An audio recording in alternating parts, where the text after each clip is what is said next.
Angiography. This is a topic which you might have some patina as a lecturer as well. So I now need to proceed. Yes, this is what we know. PDCA's best time are just coming. This is a slide. Uli Siegwart, as you know, he's an inventor of stents, showed in 2010 at our first DCB symposium, and it shows you this ugly dissection in the proximal LAD. But interesting are the numbers: 80% success rate, he said, for PDCA, 4.5% myocardial infarction, 2.5% emergency surgery. This is the progress over these years from 1977. This is 50 years.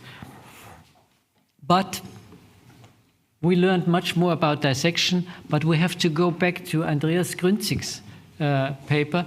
And as he showed, dissection is not necessarily bad. And in his case series, the restenosis rate with dissection was lower than without. And I think this is important to bear in mind, because everybody who learned PCI by stenting thinks dissection is bad and we have to avoid it. That is not true. We use the classification in angiography that has been published by Huber in the NHLBI classification. We know that A and B are benign. We know C is somewhat more problematic. I show you the points very briefly. You see on the left side that a C dissection you see only if the runoff is gone, and then there is a persistent staining. This is by definition a C dissection. Interestingly, during TCT, I was discussing with many cardiologists who are not experienced in DCB. They even don't know about the classification. When can I use the DCB and when not? The B dissection is often very ugly, can be double lumina, but is benign. And of course, the spiral dissections are bad. The step up from B to C is considerable, but the large step up is from C to D in the old times with abrupt closure rates. And here you see that from B to C, the clinical success rate goes from somewhat 90 to 60% down. So our close attention need the C dissection, whether we can leave it or not. And as we know, with cutting or scoring balloon, you sometimes can treat a C dissection further in preparation of sedation and make a B dissection out of a C dissection. This is an example of a case we did some years ago. You see, this is a long, very much diseased LAD. So what we're going to do, well, our primary goal is always try DCB, and this is the result of, it's hard to see here, the result of the lesion preparation, and I'm sure that many cardiologists would stent this long lesion. That's what we did not do, because we had no persistent staining there. And here you see the 4 months result, which could not be better. And this patient does not have a long stented area, has no risk of thrombosis, and has almost no risk of restenosis. Another topic is recoil.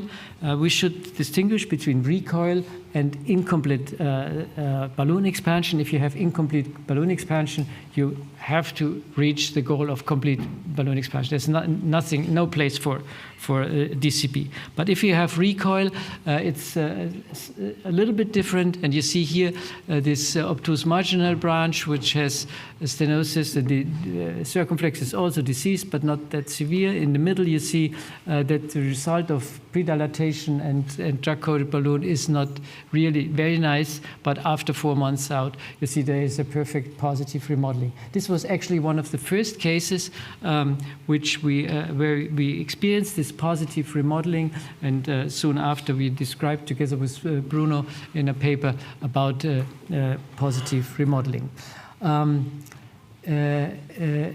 Holmes described the restenosis as a 30% loss in cross-sectional area. And you see here in the old POBA days, the decrease in lumen is in the range of some 30 to 40% of patients.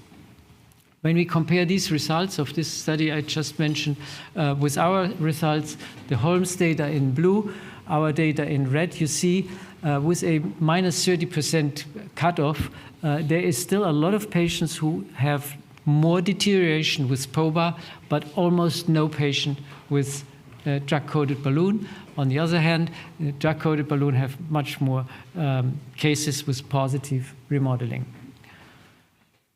If you measure by angiography whether you have positive remodeling or not, I think it's wise not to look at the treated vessel or the treated lesion, not even only at the treated part before and after the stenosis, but also to look at a non-target vessel to exclude vascular tone effects. And this is the benefit of angiography versus all other techniques, because you have a look also at vessels which you don't touch at all. And that's what we did in this positive remodeling study. And actually in the non-target vessel there was absolutely zero change. But in the target vessel where we treated with DCB, there was this late lumen increase. We always studied this. Actually, René Vermani was already mentioned by you, Michael, in accordance with René Vermani's advice that after 4 months with paclitaxel, the story is finished and it's healed. So you see here the results. Another point the angiography helps to find out is aneurysm formation, and I often hear we don't know whether paclitaxel causes aneurysm formation. We do know. We published this in 380 cases, and the aneurysm formation rate is very low with 0.8%, not more than with regular balloon angioplasty or with stenting. So this is not our problem.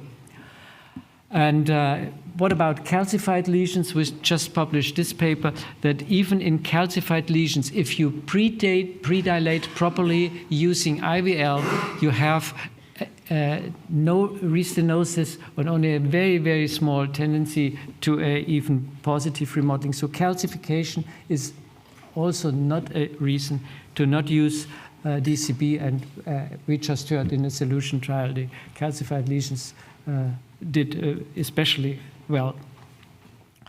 If we look where comes our knowledge about DCB therapy from, it's basically angiography. Intravascular imaging played so far a minor role. You see here in the cage-free, but 10% in the BIF trial, 20% with IVUS and 5% with OCT. The SCAR registry had a little more, but still below 1/4, and the solution trial had 17%. So our knowledge comes from angiography, and we still also need angiography.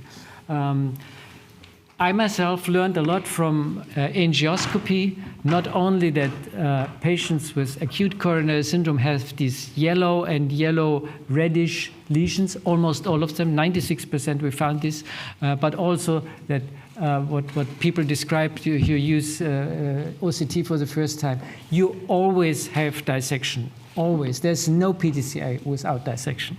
And what we learned is that this does not mean that we need an angioscopy for every patient. It means that we have to learn how to deal with it. And I think this is probably true for other points too. So what do we learn from angiography? Vessel size, narrowings, dissections, persistent staining, important for C dissection, residual stenosis, differentiation between recoil and incomplete opening. I mentioned that.